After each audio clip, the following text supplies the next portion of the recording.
Good morning प्यारे बच्चों, class 7 chapter number 2 the noun and kinds of noun, संज्ञा और संज्ञा के प्रकार। तो आज हम संज्ञा के बारे में चर्चा करेंगे। तो संज्ञा की डेफिनेशन समझिए। Words which are used as names of person, animals, place और थिंग आर कॉल्ड नाउन्स। किसी व्यक्ति, वस्तु या स्थान को प्रकट करने वाले शब्द संज्ञा कहलाते हैं।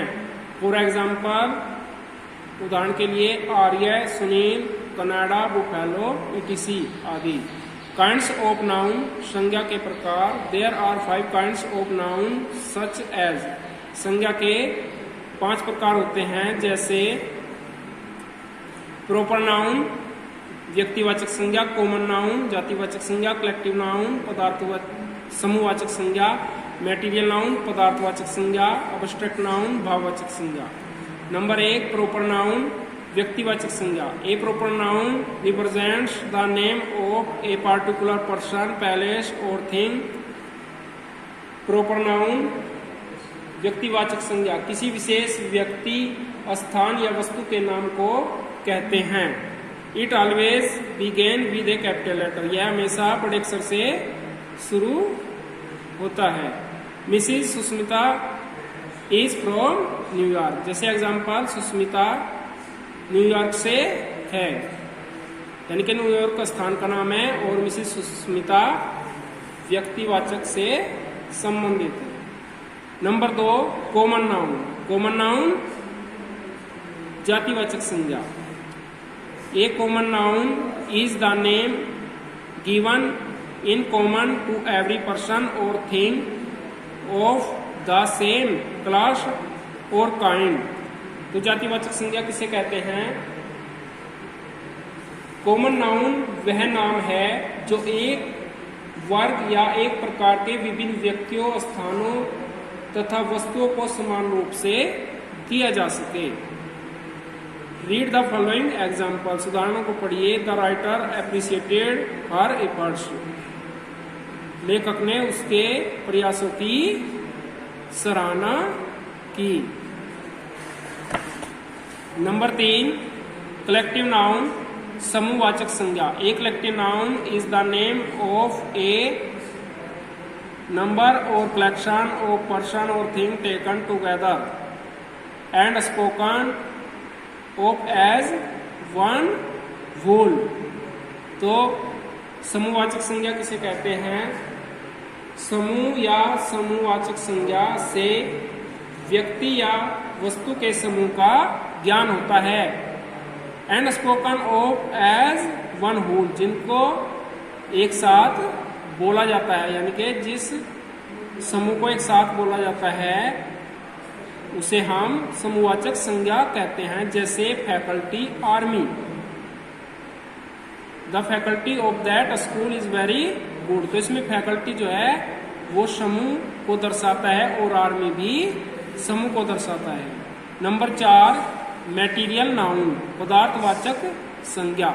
ए material noun is the name of the matter of substance of which things are made. तो मैटेरियल नाउन होता है हमारा भाववाचक संज्ञा।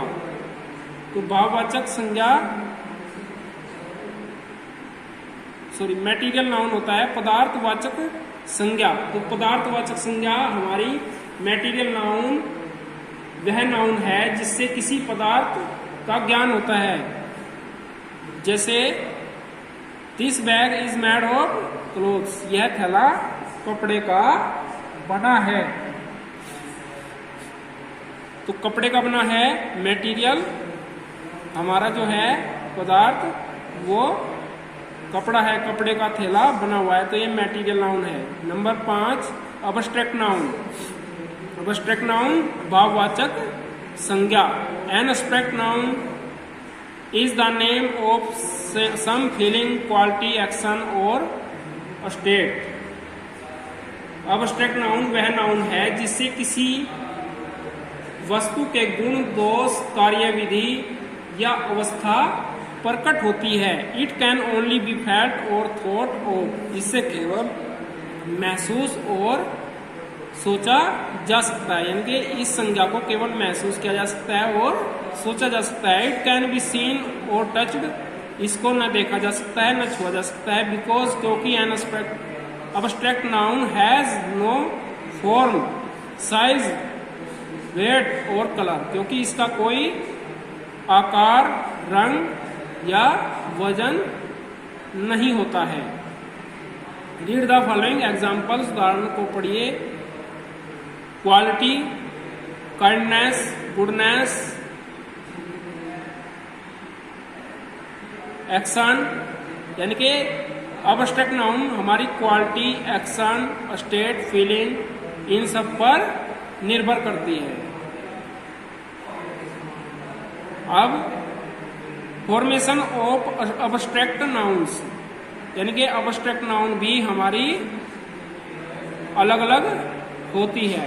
Abstract noun are formed from adjective, verb and common nouns, यानी कि अब्स्ट्रैक्ट नाउन में हमारा विशेषण, क्रिया और कॉमन नाउन्स साधारण संज्ञा ये होती हैं। अब्स्ट्रैक्ट नाउन्स फॉर्म और एडजेक्टिव, इसकी एडजेक्टिव की कुछ संज्ञा दी हुई है, जैसे क्रूल है, एडजेक्टिव है, cruelty, kind, kindness, honest, honesty, free, freedom, proud, pride.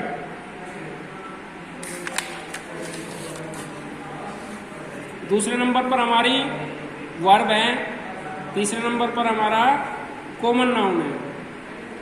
अब आगे आप समझिए countable and uncountable noun. Countable noun में है वे संज्ञा जिनकी गणना की जा सके और अनकाउंटेबल नाउन जिनकी गणना नहीं की जा सकती। अब हम आप सभी को इस चैप्टर के बारे में विशेष जानकारियां जो इस चैप्टर के अंदर थी वो हम आपको दे चुके हैं। अब हम इसकी एक्सरसाइज कंप्लीट करके आपके पास भेज रहे हैं, तो आप इस एक्सरसाइज को अपनी नोटबुक में अच्छे तरीके से कर लेना। थैंक्स।